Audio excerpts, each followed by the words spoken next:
Saya dilahirkan di kota Manado pada tanggal 30 November tahun 1970.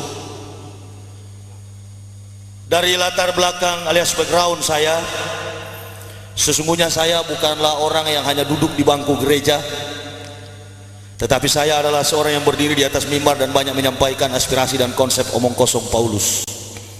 Saya adalah pendeta bertugas di GKI di tanah Papua selama 16 tahun, dan 8 tahun saya sempat memimpin institusi akademik Sekolah Tinggi Teologi Calvinis, dan kemudian pada tahun 2002 saya mengakreditasi perguruan tinggi dimaksud dan sekarang dikenal dengan Universitas Kristen di tanah Papua.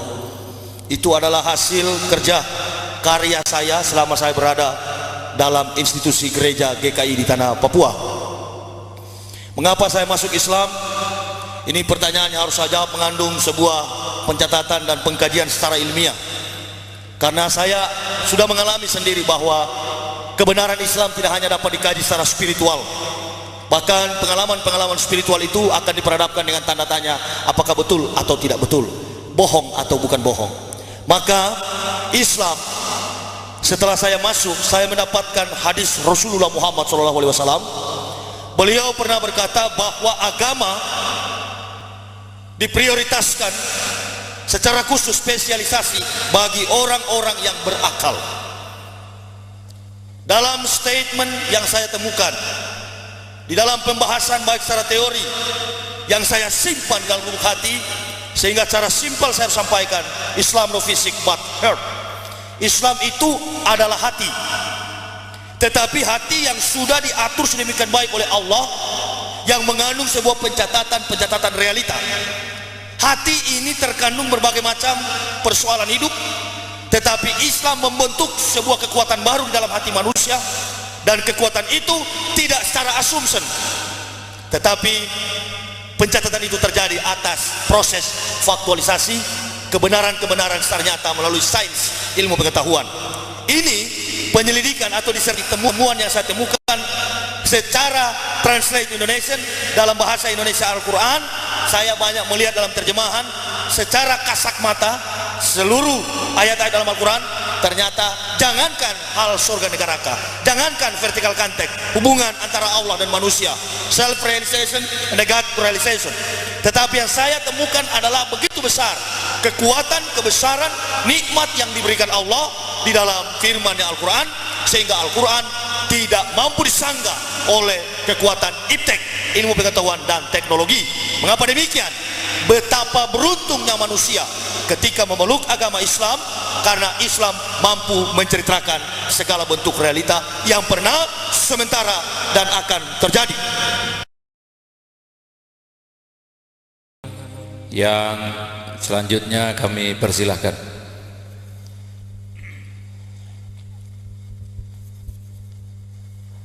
Assalamualaikum warahmatullahi wabarakatuh. Bismillahirrahmanirrahim.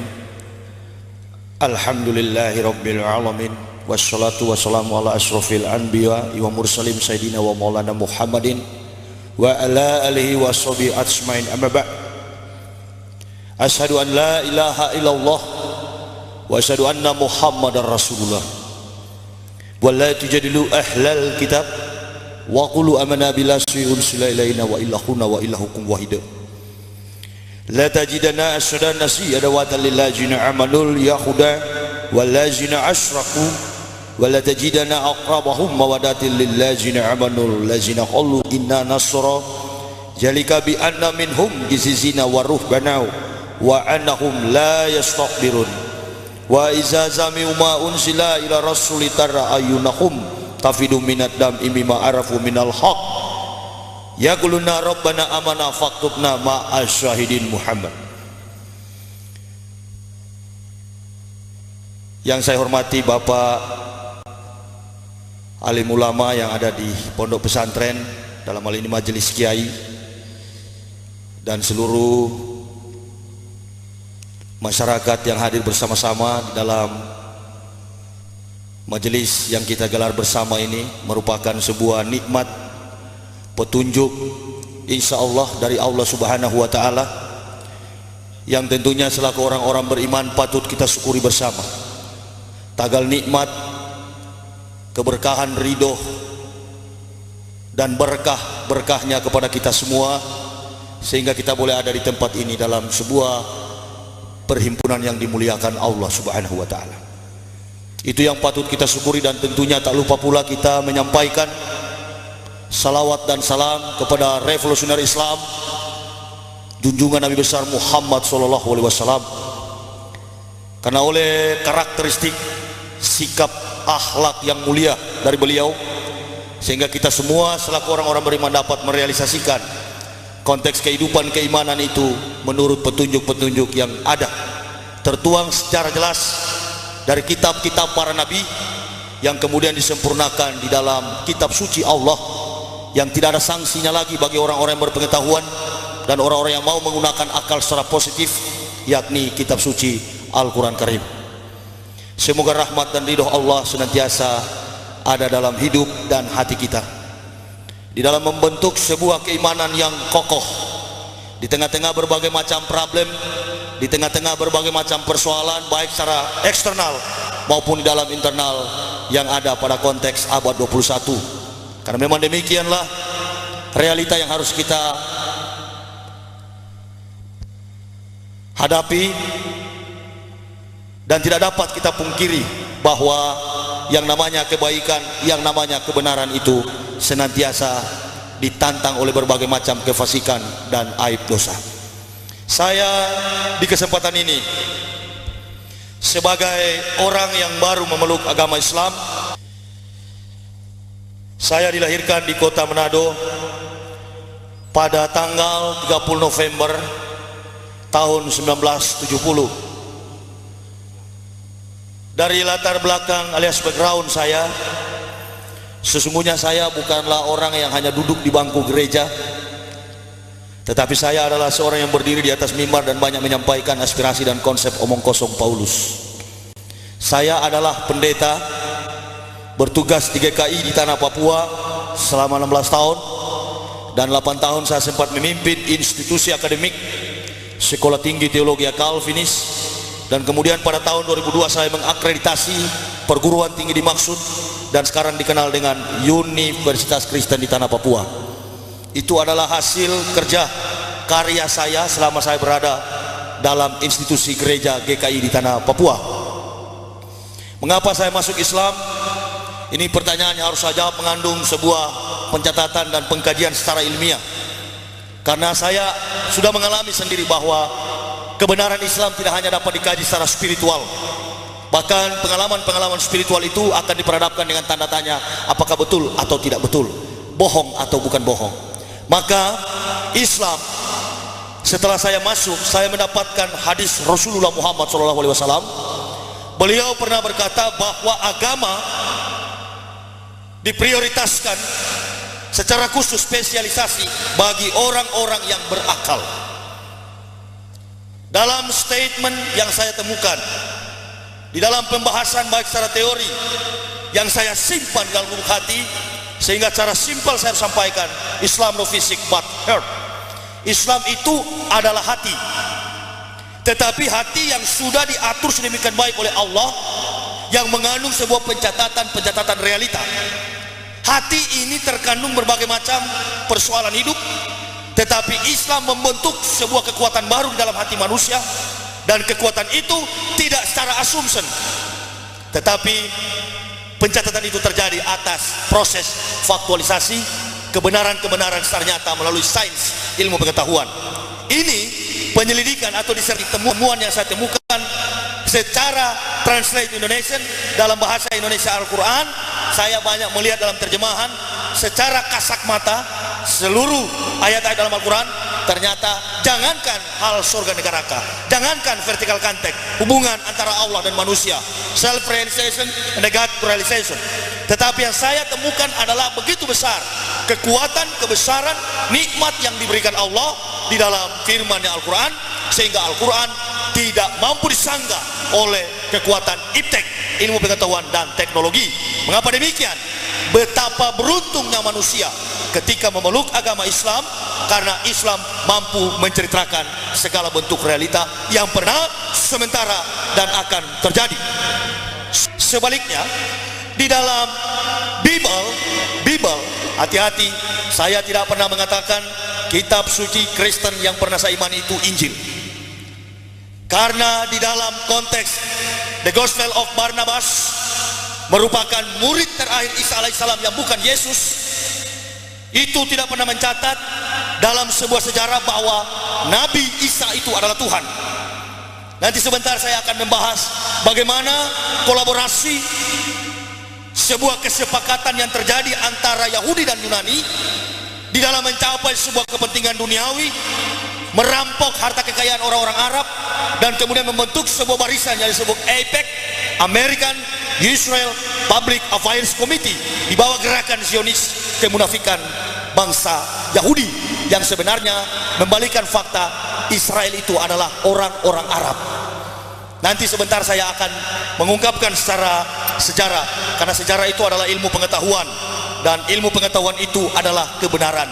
Tidaklah seorang dapat menemukan kebenaran itu tanpa proses penalaran, pembuktian di dalam sejarah.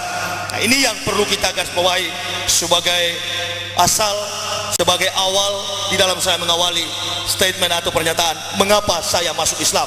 Orang bodoh tidak akan sampai kepada Islam, bahkan oleh kebodohan tidak menutup kemungkinan akan murtad dari kehidupan Islam.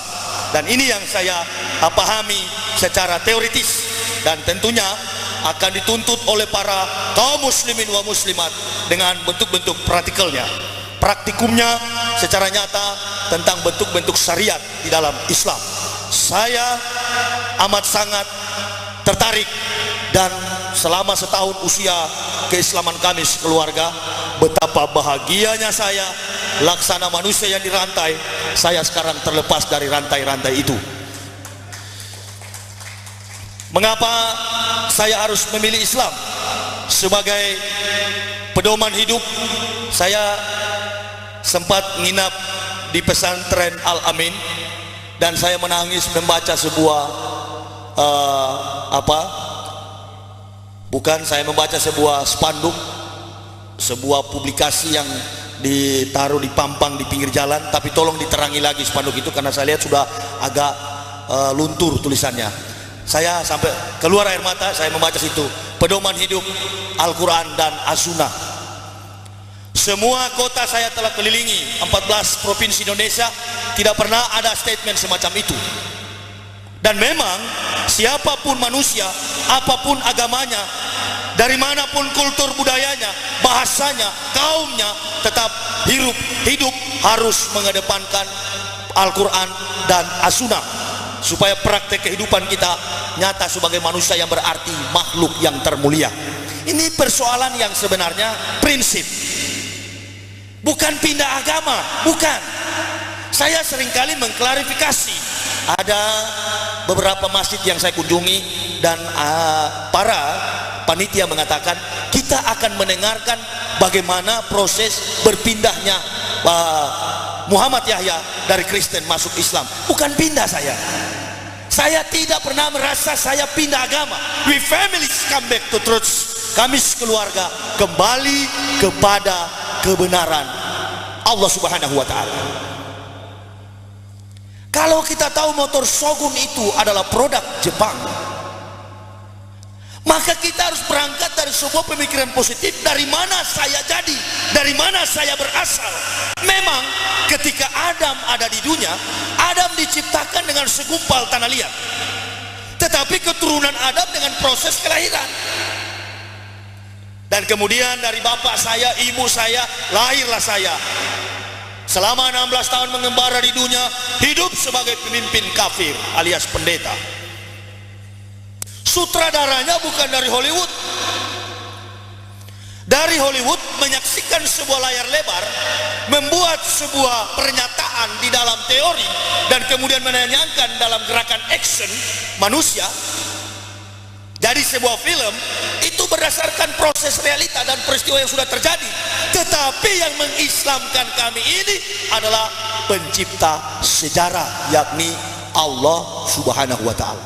Maka dikonsepkan dalam sebuah rumus teologi Islam, itulah hidayah. Itu pun belum setelah diberi petunjuk, tidak langsung saya Islam. Ada satu lagi yang lebih nikmat, yakni inayah atau pertolongan. Subhanallah, saya merasakan begitu damai, begitu tenang. Dan seperti ayah saya mengatakan, setelah masuk Islam, Islam itu solution in the life, jawaban di dalam hidup, jalan keluar di dalam hidup. Saya masuk Islam. Waktu saya pendeta, saya punya dokter pribadi. Hampir setiap minggu saya check up. Hampir setiap minggu saya darah tinggi. Hampir setiap minggu saya penyakit. Padahal target tidur saya sebagai seorang pendeta, dulunya saya ketika malam saya nggak boleh tidur di atas jam 10. Karena memang nih, kerja pendeta ini adalah kerja orang-orang malas. Saya panas Pak, bisa.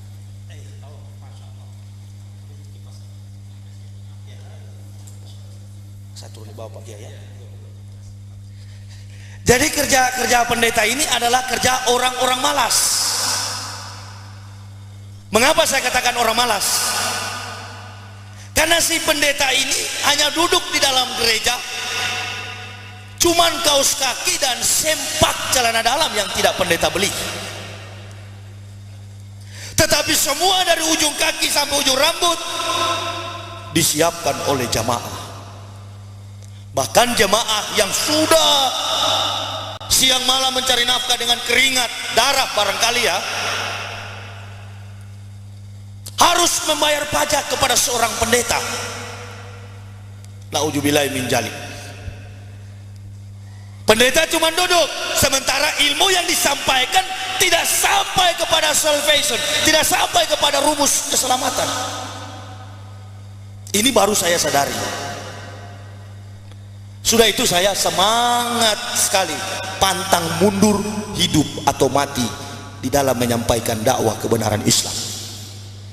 Yang saya sampaikan adalah teori tentang bagaimana manusia mendapatkan keselamatan, dan pahalanya, kenikmatannya, hadiahnya, kadonya tidak saya terima dari manusia. Bahkan manusia yang masih hidup sulit menerima statement atau pernyataan-pernyataan kebenaran Islam itu, kecuali orang kafir yang sudah mati.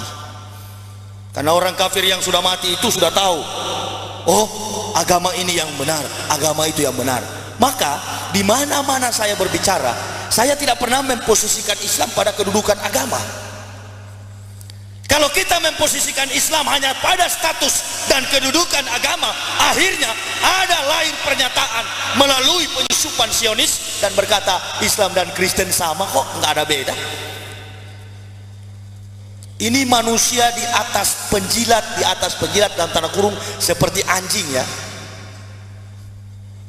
Sudah itu banyak saya nggak cocok dengan para intelektual agama di Indonesia ini, dan saya siar, biar saja saya disebut jamaah tablik atau apapun. Yang penting kulil haqqo wal wahana murad. Al Islamu yalu wala yu'la alaihi. Inna dina indallahil Islam. Tidak ada agama yang lebih tinggi daripada agama Islam. Ini bukan pernyataan keliru. Saya sebagai mu'alaf walaupun baru setahun, saya dapat membuktikan kerasulan Nabi Muhammad secara aksiologi. Jadi nilai sebuah agama itu, kita mencari kebenaran agama, kita tidak hanya berdasarkan proses spiritual.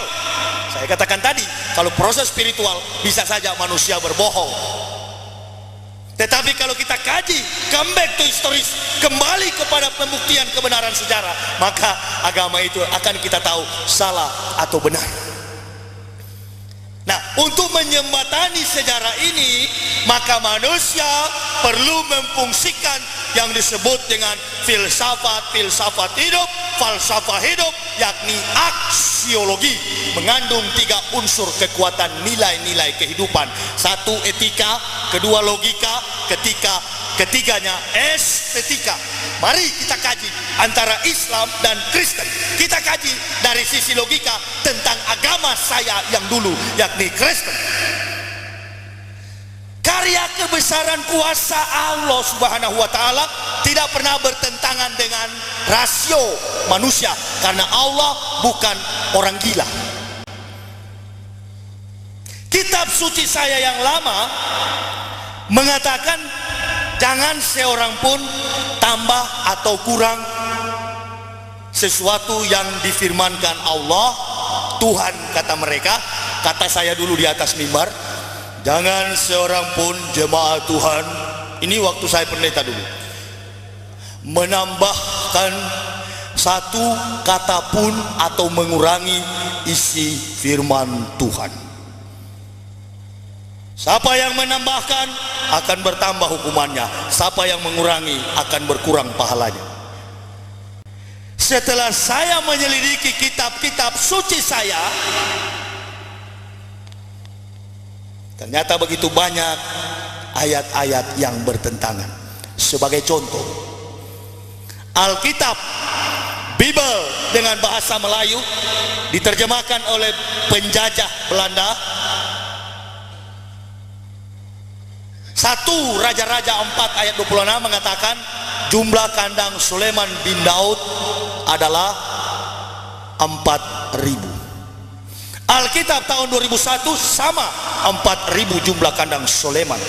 Tetapi Alkitab tahun 1991 kandang Sulaiman tiba-tiba berubah menjadi 40.000.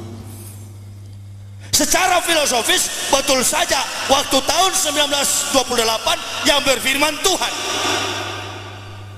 tetapi tahun 91 lawan daripada Tuhan secara etimologis, hantu. Ini dari sisi logika. Karena saya bukan manusia goblok yang masuk Islam. Saya katakan sekali lagi, garis bawahi, tidak ada seorang yang goblok, yang tolol, yang bahlul akan sampai kepada agama Islam. Sudah itu jangan heran kalau ada dari umat Islam yang pindah ke agama lain, itu manusia tolol di atas tolol. Dan memang saya teringat dulunya saya pimpinan sekolah tinggi teologi Calvinis. Sekarang saya baru sadar bahwa yang saya pimpin bukan teologi, sekolah tinggi tolologia. Karena semua yang kita bahas adalah kitab suci orang-orang saraf, orang-orang sinting. Karena sudah kelewat pintar, iya, di atasnya pintar itu kan gila. Apa enggak gila? Coba saya tanya kepada bapak-bapak, ada kira-kira enggak kita yang sekarang hadir di dalam musola ini yang tukang kayu, profesinya tukang kayu, ada enggak? Coba tanya kepada tukang kayu, antum buat meja, kursi, lemari, perabot dari kayu, pernahkah dalam sedetik saudara pernah menjadi meja? Eksistensi tukang adalah orang dan eksistensi meja adalah kayu. Pencipta jangan dijadikan ciptaan, ciptaan jangan dijadikan pencipta. Tidak logis dari sisi logika. Pembahasan kedua dari sisi etika. Benar tidaknya sebuah agama harus diselidiki dalam sebuah praktikal, dalam sebuah kegiatan-kegiatan mengandung fisik and psikologis. Di mana ada mayoritas Kristen, di situ sarang penyamun. Kenapa demikian? Karena menganggap keselamatan itu ibarat membeli bonbon gula-gula di warung, murah sekali. Nggak bisa main-main ini kebenaran. Kenapa saya serius? Saya nggak pernah ngolok agama orang, biar aja. Lakum dinukum wal yadin. Agamamu agamamu, agamaku agamaku. Tetapi satu, sebagai hamba Allah tentunya saya harus menegakkan kebenaran itu, apapun resikonya. Mau hidup kah, mau cacat, mau mati, mau di penjara, no problem. Ini kebenaran, nggak perlu saya, nggak perlu dikawal saya, nggak pernah takut saya. Basis Kristen saya siar tablik akbar di Manado. Dan saya sampaikan, lebih baik dikatakan gila tetapi tidak sesat. Karena orang gila belum tentu sesat, tetapi orang sesat lebih daripada gila. Di mana ada mayoritas Kristen, basis Kristen, di situ penyamun, mabuk, diskotik, dansa, hura-hura. Kampung saya Manado itu paling banyak sekali Islam KTP. Sudah itu saya siar kemarin, saya katakan toleransi yang kebablasan.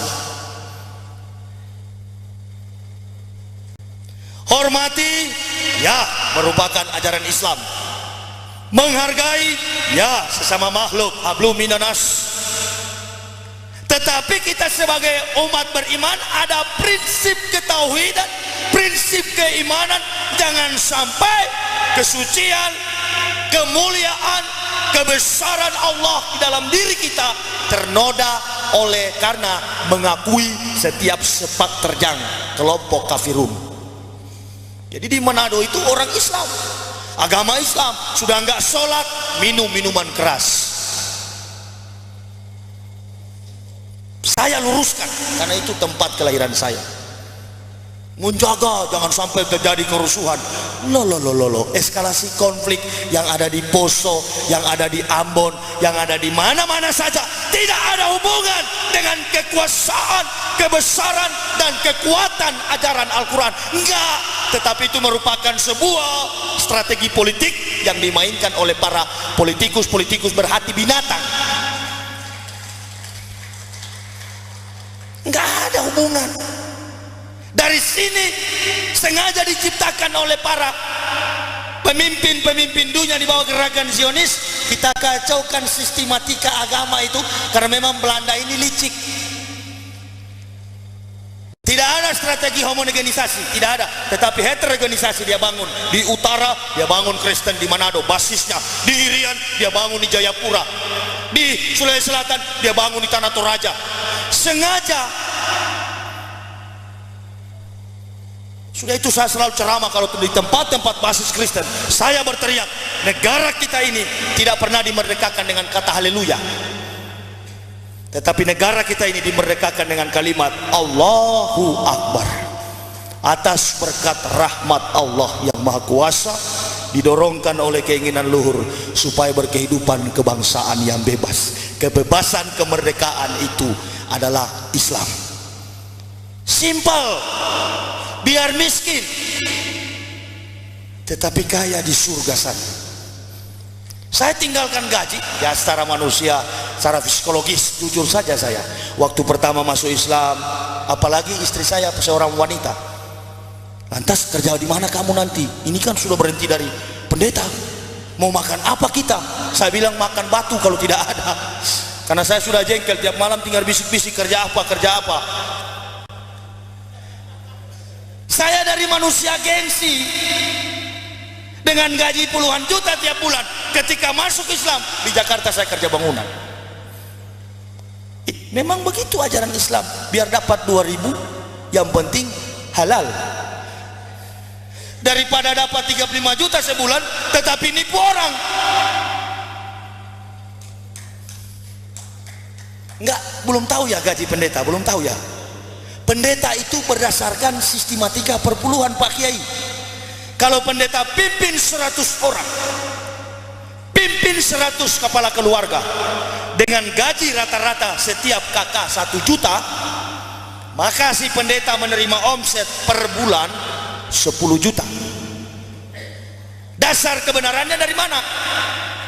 Kebohongan yang diimplementasikan gereja di tengah konteks berjemaat. Maleakhi 3 ayat 10 begini bunyinya. Kebetulan Bible itu saya kuasai. Bawalah persembahan persepuluhan ke dalam perbendaharaan rumah Tuhan. Ujilah aku kalau aku tidak membukakan tingkap-tingkap langit dan melimpahkan berkah. Nah, jadi kalau ada jemaat yang tidak bawa perpuluhan, pendeta mulai pelihara kumis tebal-tebal dan main gertak dari atas mimbar. Nah, yang saya pimpin 900 kakak lebih, tolong dikali. Yang saya pimpin 900 kakak lebih, coba tolong dikali. Dan jarang saya punya jemaat susah, semuanya pengusaha di Riyadh. Belum saya terima insentif dari Stuttgart, Jerman. Kalau Katolik dia menerima insentif dari Roma, Pantai Costa menerima insentif dari Belanda.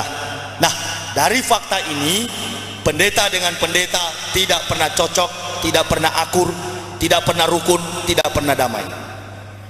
Satu dengan yang lain hidup di dalam fitnah, saling menjelekan karena masing-masing mempertahankan omset.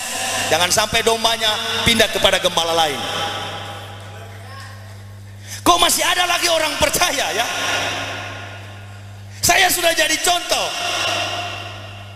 Saya sebagai sampel nih, contoh. Ikut saya dong. You come with me.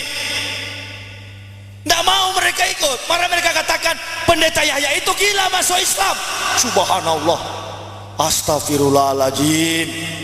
Saya katanya pendeta gila yang masuk Islam. Nah, kalau begitu mari kita kaji, kita duduk bersama dan bahas, saya yang gila atau ente-ente di dalam gereja. Kan begitu. Dari sisi logika saja kitab sucinya sudah tidak rasional. Ini menunjukkan bahwa penulisnya kelewat pintar alias sinting, dan seluruh yang mendengar turut menjadi sinting, termasuk saya dulu. Jadi kalau saya masuk Islam, saya baru sembuh dari sinting. Coba cari itu Al-Quran. Kalau dapat satu kelemahan dalam Al-Quran, berarti memang manusia di atas hebat itu. Saya nggak usah suruh orang. Saya pertama sudah dapat ini kepalsuan ini. 800 kepalsuan ini saya sudah dapat. Terus saya ambil Al-Quran 15, karena Bible saya 15 di rumah, Al-Quran juga 15. Saya taruh di depan begini dan saya selidiki. Pertama saya buka tuh Al-Quran bilang begini, aku dapati kamu seseorang yang bingung. Loh, dia tahu. Memang waktu itu saya bingung, tapi di bawah footnote-nya, di bawah catatan kaki daripada Al-Quran itulah bagusnya Al-Quran. Di bawahnya ada catatan kaki alias asbabul nuzul.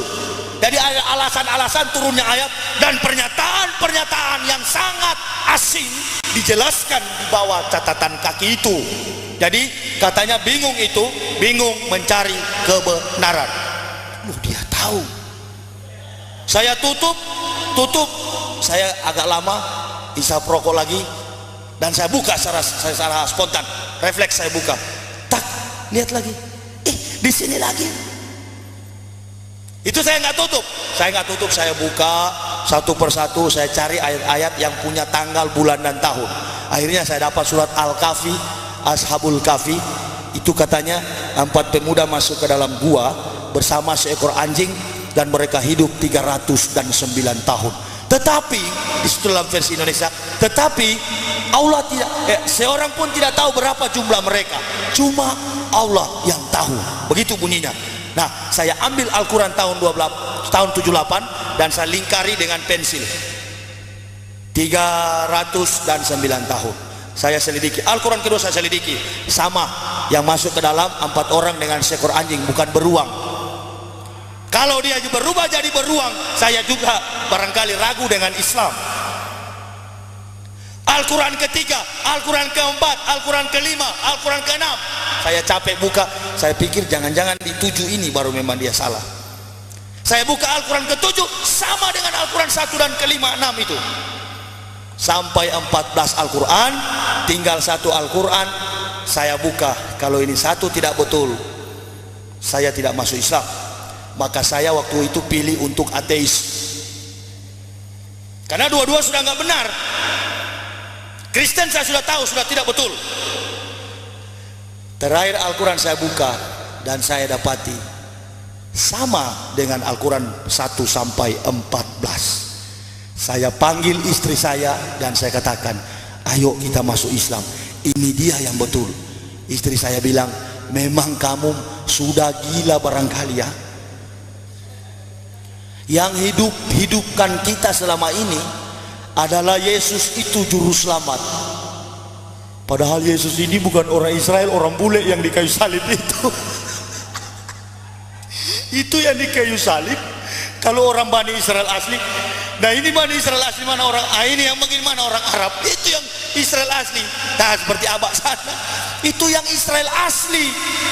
63 Masehi sebelum Masehi sampai 70 Masehi Romawi menjajah Yerusalem, dan baru ada asimilasi, perkawinan campur, bagaimana meruntuhkan iman, status sosial daripada orang Yerusalem. Maka Romawi dengan strategi perang politik mengirimkan perempuan Romawi, terjadilah asimilasi, kawin campur, lahir Bani Israel putih yang tidak benar lagi, yang tidak tulen lagi, namanya Yahudi. Jadi yang kulit putih itu, tapi sesungguhnya Israel itu adalah Arab, karena tidak ada negara Israel dulu itu, tidak ada. Semua itu adalah wilayah Uni Emirat Arab.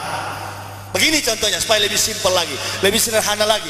Pak Margono datang ke Makassar. Sampai di Makassar, Pak Margono punya anak laki-laki namanya Sutioso.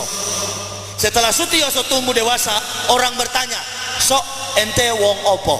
Nggak mungkin dia katakan saya orang Makassar, tidak mungkin, karena Pak Margono adalah berasal dari Jawa. Maka dia katakan saya orang Jawa. Ibrahim diperintahkan Allah Subhanahu wa taala, engkau pergi ke Palestina, pergi ke Kanaan, tinggalkan Ur Kasdim, tinggalkan Syam, tinggalkan Iran yang sekarang, kau pergi ke Palestina. Sampai di Palestina lahir anak namanya Ismail. Kemudian Ismail punya adik Ishak, dari Ishak punya anak namanya Yakub, dari Yakub datang ini 12 bangsa biadab Yahudi sekarang, Israel. Jadi dari nenek moyangnya sana orang Teheran, orang Iran, ya orang Arab. Kok tiba-tiba ada pembatasan kultur begitu ya? Bahkan dikatakan dalam Bible, katanya bahasa asli perjanjian baru, New Testament itu adalah bahasa Yunani. Dari mana ada nabi dari Yunani? Bahkan yang lebih parah, baru-baru di TV juga muncul nabi dari Indonesia, Ahmad Musadek.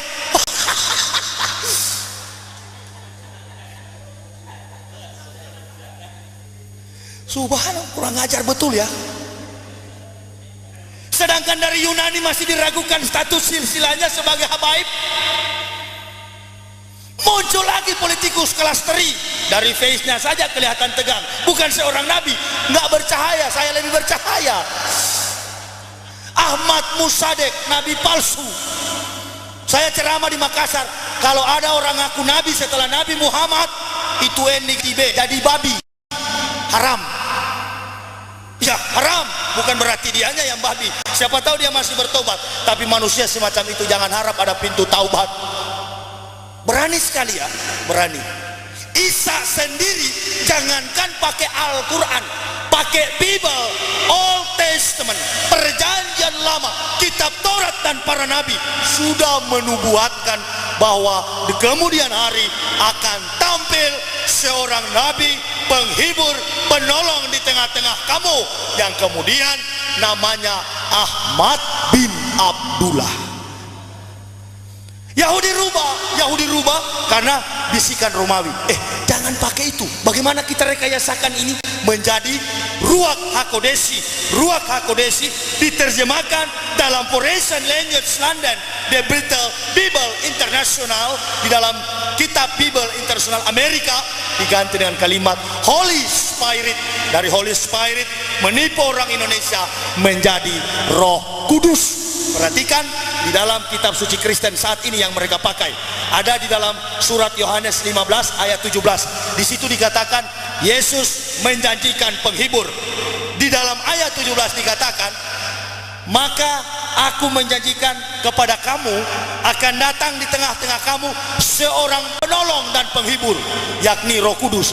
Mari kita kaji secara akal sehat. Dia bilang seorang, tetapi yang datang itu roh. Roh itu angin, sesuatu yang tidak natur, yang tidak alami, bukan berbentuk fisik secara antropomorfistis, nggak begitu. Jadi memang orang gila punya kitab, kenapa dipercaya saudara? Ya susah lah, memang orang Kristen sudah tertancap itu yang namanya dogmatika gereja. Nah kalau saya yakin hidayah itu memang dari Allah, tetapi hidayah tidaklah akan sampai kepada manusia kalau manusia sendiri tidak dengan perjuangan. Sudah itu dalam buku saya ini, Kebenaran Islam menurut mantan pendeta, seekor pun pendeta nggak bisa nantang nih buku. Karena mau nantang bagaimana buku ini? Memang betul. Seorang profesor perjanjian baru di Manado, dia cuma katakan sama saya, Yahya, kalau kamu sudah masuk Islam, nggak usahlah ungkap-ungkap agama kita. Oh, saya bilang enggak. Bila perlu Anda juga harus masuk Islam. Ya, saya sudah punya agama.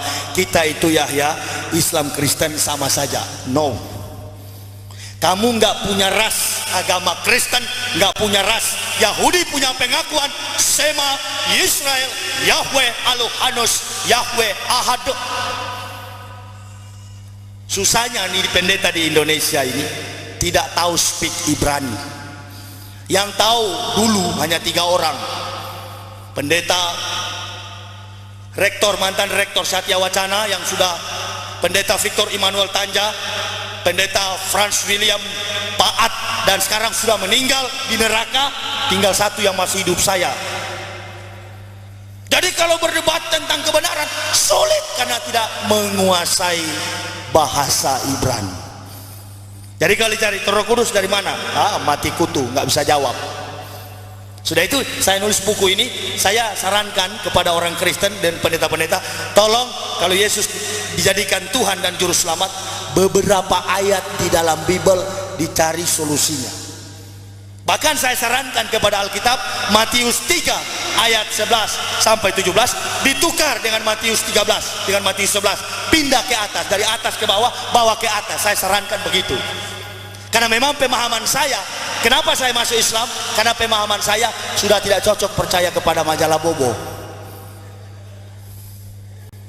Majalah Bobo itu hanya boleh digunakan oleh anak yang berusia 0 sampai 7 tahun. Saya sudah 36 tahun, sudah cukup pakai majalah Bobo, bohong-bohongan, dongeng-dongengan, stop. Saya harus pakai majalah dewasa, kehidupan yang menyangkut eksistensi kehidupan kekal, hanya ada di dalam Al-Quran. Jadi kalau orang bilang, oh Al-Quran itu kan rekayasanya Nabi Muhammad, ini teologi Kristen. Ini gobloknya minta ampun loh. Dari Kejadian sampai Maleaki, 39 kitab perjanjian lama. Dosen-dosen perjanjian lama mengatakan, para mener-mener yang ada di STT, hei mahasiswa sekolah teologi, rumus bahasa asli perjanjian lama dari Kejadian sampai Maleaki, bahasa aslinya bahasa Ibrani. Bahasa asli perjanjian baru dari Matius sampai Wahyu, Apokalipsis, bahasa aslinya bahasa Yunani. Tapi sayang, satu kata pun bahasa Ibrani tidak ada di dalam perjanjian lama. Yahudi juga tidak dekat dengan Kristen. Sekarang timbul pertanyaan, ini Kristen lahir dari mana? Ini Kristen lahir dari mana?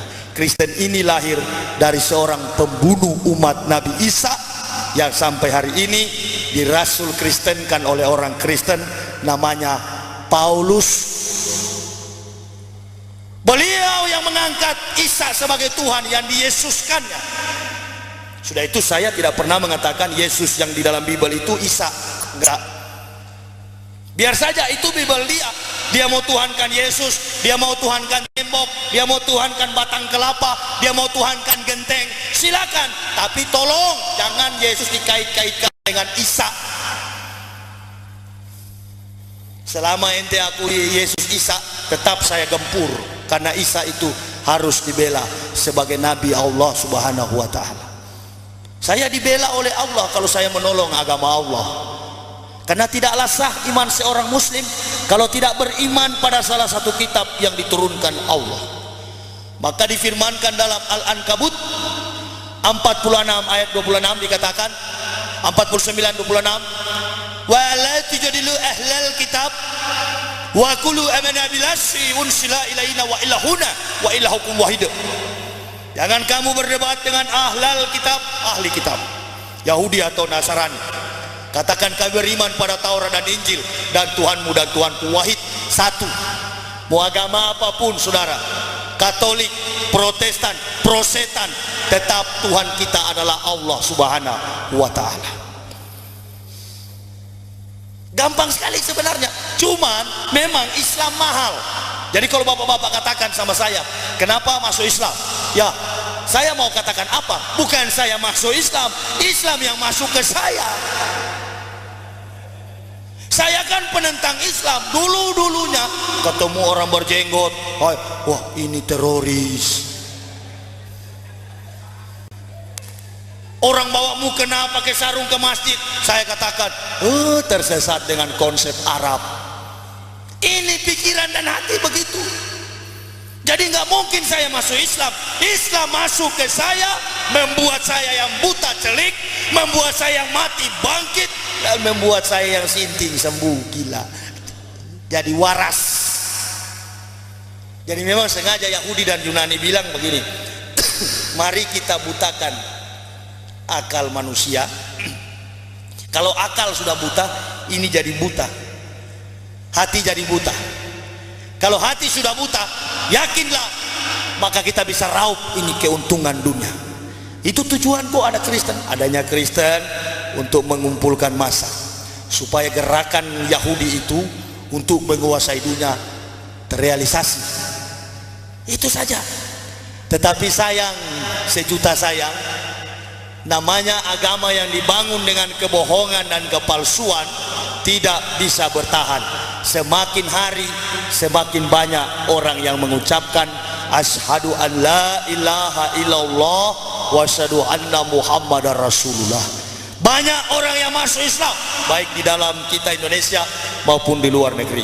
Orang sudah meninggalkan gereja. Di Amerika orang jual itu gereja, bikin pub, bikin diskotik, restoran, dan rumah-rumah makan. Habis. Karena orang tidak mendapatkan kebahagiaan, orang tidak mendapatkan ketenangan, kegundahan, kegalauan, kekecewaan hati. Walaupun melimpah harta, manusia tidak dapat ketenangan itu. Hanya satu manusia dapat ketenangan itu, ketika mengedepankan pengakuan Allahu Akbar, sholat 5 waktu. Saya rasa sendiri, ini sholat cuma 5 menit tapi beratnya minta ampun. Hayya 'alas salah, marilah sholat, tetap masih tidur, karena padahal cuma 5 menit. Tapi dulu waktu di Kristen sampai melompat-lompat tepuk tangan 5-6 jam. Asik men. Karena dengan iblis. Tapi ketika masuk Islam cuma 5 menit sholat, enggak lama sebenarnya. Aduh minta ampun beratnya. Pakai wudhu segala lagi. Iya kan? Dulu saya waktu masuk Islam, saya bilang begini sama istri saya, tidak usah wudhu. Untuk apa wudhu-wudhu itu? Allah juga tahu. Jadi mau sholat subuh lagi ngantuk-ngantuk saya begini-begini di atas pagar, tangan saya di atas pagar begitu. Ayo mak cepat sudah. Istri saya bilang tunggu, saya lagi wudhu. Begitu saya pegang, wah ngajar kotoran manusia. Nggak tahu dari mana, tidak ada pohon, tidak mungkin manusia buang air besar dari atas langit, nggak mungkin. Tunggu mak, saya mau ke kamar mandi dulu. Kenapa pak? Saya pegang kotoran manusia ini dari atas pagar. Dari situ saya nggak berani nggak wudhu. Pak Kiai, dari mana ini kotoran manusia ini? Oh rupa-rupanya disuruh supaya wudhu. Kotoran bau sekali. Saya tahu kotoran manusia karena saya sering pegang. Wah, istri saya bilang begini, berarti kamu ditegur oleh Allah itu. Iya ya, iya mak ya, betul. Coba kamu jangan bantah-bantah begitu. Oh rupa-rupanya masuk Islam jangan mengedepankan filsafat, nggak laku. Ini mahasiswa di sana UIN Jakarta, filsafat homo usios, homo sapiens dikaca. Akhirnya Magnus Suseno yang profesor penipu itu dari Kristen, dari Katolik, dijadikan dosen di situ. Namanya Yahudi Nasrani Kristen itu tidak senang sampai kita pindah kepada akidahnya. Saya biar saja nggak ditemani oleh para intelektual muslim yang pintar-pintar itu. Biar aja saya goblok nggak bisa baca Al-Quran, tapi saya tetap mengedepankan pengakuan Allahu Akbar, walau walam lillahi ta'ala. Saya jalan. Buktinya walaupun sendirian sudah ribuan ini buku Islamkan orang nih. Ini Pak penerbit tahu. Di mana-mana kami Islamkan orang pakai buku ini Pak Kiai. Ditoli-toli satu kampung men. Sekarang jadi pesantren Al Ma'ruf Desa Oyong. Di Jawa Barat satu kecamatan murtad tahun 85. Saya siar bulan April kemarin. Satu kampung bersyahadat lagi. Babak belur saya dihajar petugas, tapi mundur pun dalam dakwah. Sekali melangkah pantang menyerah. Habis kalau habis. Kembali dari kafir, dari muslim ke Kristen.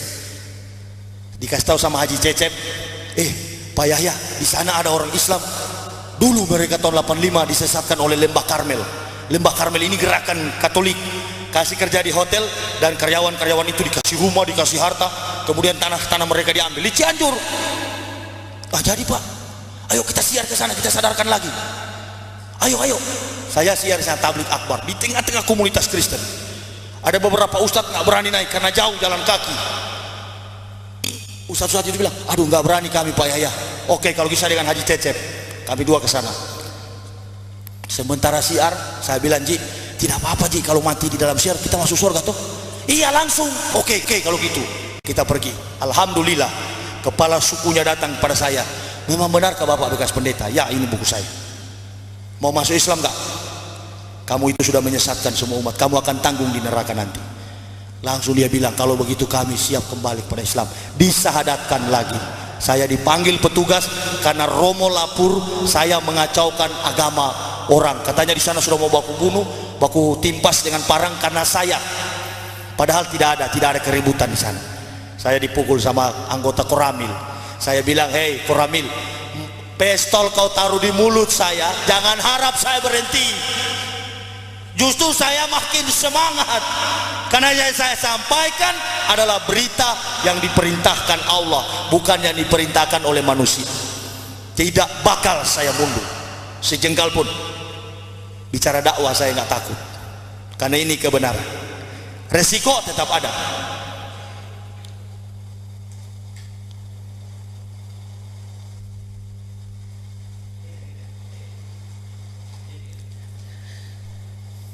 Hari Pak Kiai, Assalamualaikum.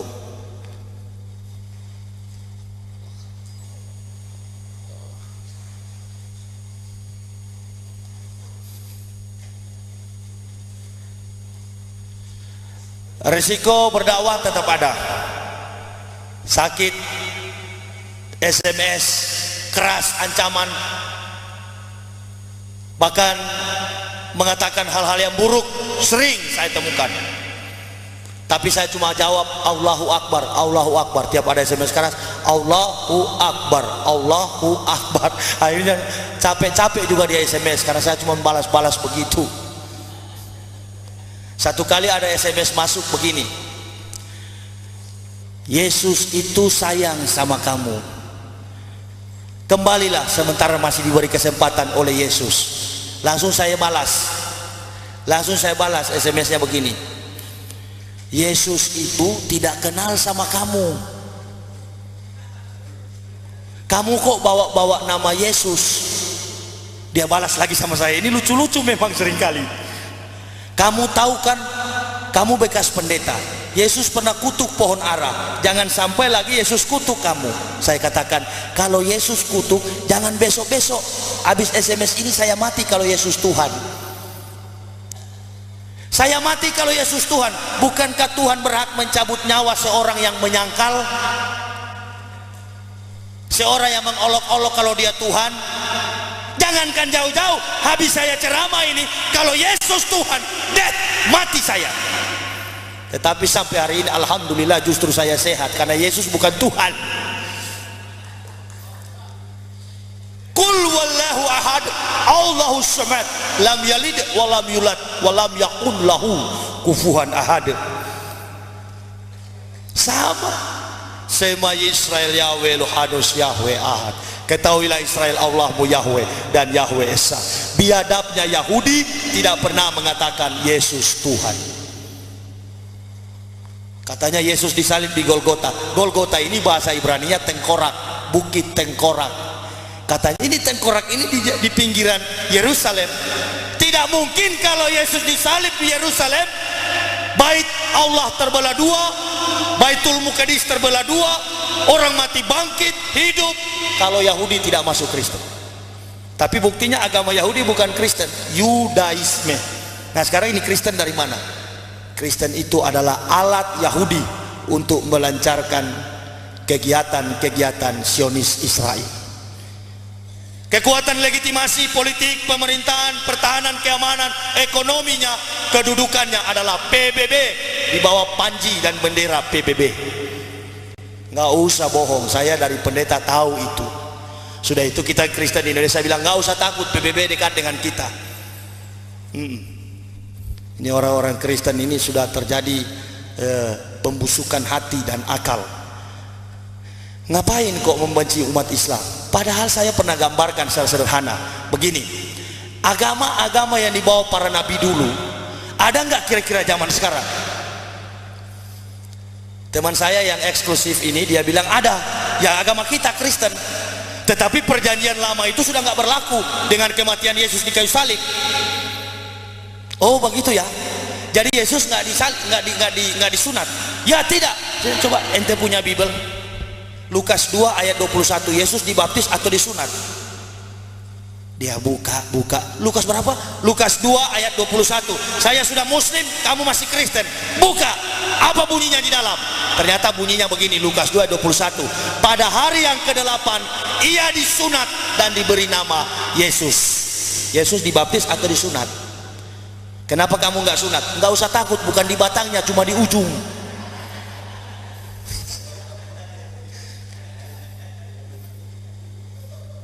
Mana ada baptisan?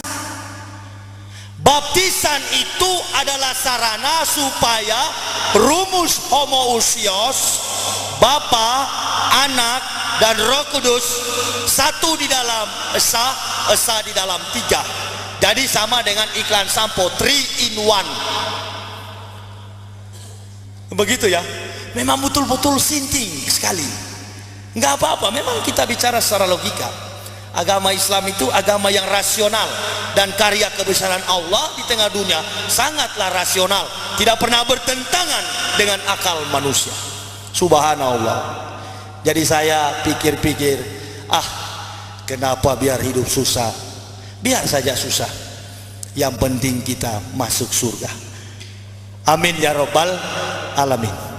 Teman-teman saya itu yang Kristen betul kaya, mereka tiap bulan terima gaji perpuluhan, tapi satu dengan yang lain seperti anjing dan kucing. Coba ini yang direkam ini dijadikan CD baru disebarkan, pasti pendeta-pendeta yang dengar, aduh dia telanjangi lagi kami. Memang betul ya. Siapa tahu juga setelah jadi CD disebarkan dan para pendeta-pendeta itu sadar dan bersatu.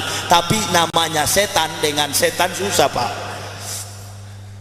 Pastor dengan pendeta, pendeta dengan pastor, nggak aku cocok. Karena pendeta bilang sama pastor, pastor munafik. Teman saya Steffi, dia itu waktu SMA dengan saya mania perempuan. Kok tiba-tiba dia sekolah kepastoran, jurusan kepastoran, tamat jadi pastor, ditempatkan di Filipina. Setiap Natal ketemu di Manado. Saya tanya begini, Steph, ente dulu kan waktu SMA suka pacaran, sekarang kamu kok jadi pastor, apa mampu nggak kamu menghadapi tantangan seks? Dia bilang, oh mana saya mampu, kalau saya mau saya tinggal buka itu baju imam dan saya cari di pinggir-pinggir jalan. Saya bilang kurang ajar betul juga kamu. Tidak apa-apa, kan kamu pendeta, saya pastor. Dia tidak tahu 2006 saya mau masuk Islam. Habis dia sekarang saya bongkar. Jadi dilarang poligami tapi zina jalan terus. Al-Quran sangat rasional.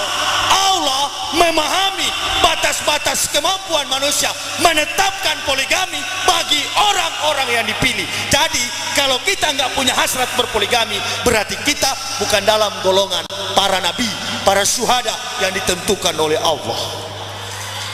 Lah saya paham karena saya juga baru masuk Islam di Jakarta. Sekali saya ceramah ada beberapa perempuan, bahkan pembaca berita minta saya nikahi. Pembaca berita minta saya nikahi, Pak Yai saya masih single fighter, mau nggak? Jadi Allah berikan poligami kepada orang pilihan, seperti saya sudah ada. Ya Pak Kiai, para nabi-nabi tidak bukan satu istrinya. Mengapa? Karena Allah tahu orang yang dicintai Allah, habaib, dekat sekali dengan tantangan seks, maka diberi perempuan. Ketika diberi wanita, diberi istri, dibuat baik-baik, dijamin keadilan dalam aturan-aturan biologis, direalisasikan. Saya begitu. Saya katakan kepada pendeta-pendeta, saya punya istri 2, tetapi saya tidak pernah berzina.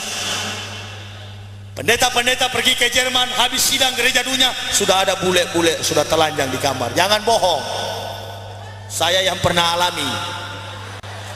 Lah iya, ngapain saya bohong? Memang saya yang alami kok. Bahkan kakak ipar saya di kamar hotel saya kepergok dengan perempuan nakal alias WTS. Hei, siapa ini? Ah sudah kamu, dia bahasa Manado, ngana ke sana, angkau tidak boleh tahu, sondor angkau tahu, saya pembawa umat masuk surga, jadi yang begini tetap di surga. Subhanallah, astagfirullah. Karena di Kristen ada juru selamat, di Islam cari selamat masing-masing. Yang KTP tetap masuk surga, tapi imam tua di Toli-Toli bilang kalau Islam KTP masuk surga, kambing hidup, ibarat kambing hidup dikupas kulitnya. Jadi jangan coba-coba kita beragama Islam terus Islamnya suam-suam kuku. Kita punya Islam setengah, uduhulu fisilil mi kafah, masuk ke dalam Islam secara kafah.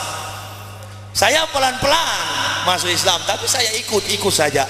Orang pakai baju ihram saya pakai juga. Orang bilang jamaah tabligh, ya. Saya sudah tobat Pak Kiai. Biasa saya biar di pesawat saya pakai ihram. Suatu waktu saya dibilang kiai di atas pesawat, dan ini ibu punya anak kecil mau flight ke Balikpapan terbang. Ini anak nggak bisa karena panas demam. Langsung ibu dekati saya. Assalamualaikum Pak Kiai. Waalaikumsalam. Anak pakai tajwid juga. Waalaikumsalam warahmatullahi wabarakatuh. Kenapa? Ini anak saya Pak Kiai. Kita sudah beli tiket, ini kan hitung dewasa. Astagfirullah. Jadi tolong Pak Kiai didoakan. Ini cuma doa satu, Al-Fatihah saja. Andalan. Loh, step by step. Daripada banyak ayat tahu berdoa-doa selamat tapi jarang sholat, percuma. Jangan pandang enteng sama saya. Saya bilang, ayo Bu di sudut sana. Ayo. Dalam hati duk dak. Doa apa ini yang saya mau pakai? Saya bilang nanti itu Rabbana atina fid dunya hasanah wa fil akhirati hasanah wa qina azabannar. Tapi Al-Fatihah dulu. Saya ingat ketua MUI Toli-Toli Pak Yusuf Yamani bilang bahasa Indonesia pun boleh. Wah, saya langsung Bismillahirrahmanirrahim. Ibu juga sudah Allah. Ini mu'alaf baru 3 bulan. Dalam hati saya bengkok, saya berdoa bagaimana. Terus saya katakan Bismillahirrahmanirrahim. Ya Allah, ya Tuhanku. Amin. Ibunya amin. Seorang ibu ini datang kepada saya Allah sebagai hambamu, dan dia menginginkan supaya hari ini dia bisa terbang bersama-sama dengan anaknya menuju ke Balikpapan. Ya Allah, buktikanlah kekuasaanmu bahwa engkau mengasihi dan engkau sanggup memberi kekuatan kepada orang-orang yang berharap dan beriman hanya kepadamu. Rabbana atina fid dunya hasanah wa fil akhirati hasanah wa qina azabannar. Al-Fatihah.